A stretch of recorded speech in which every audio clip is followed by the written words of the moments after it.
কথায় আছে না, অশিক্ষিত এলাকার মানুষের অশিক্ষিত কাম, অশিক্ষিত এলাকার মানুষের অশিক্ষিত কাম।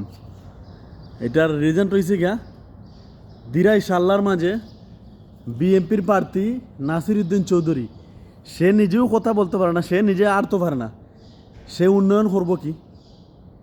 সে নিজে হাঁটতে পারে না, কথা বলতে পারে না, সে আবার কিসের উন্নয়ন করবো? আমার দিরাই সাল্লাবাসীর কাছে আমার এই প্রশ্ন।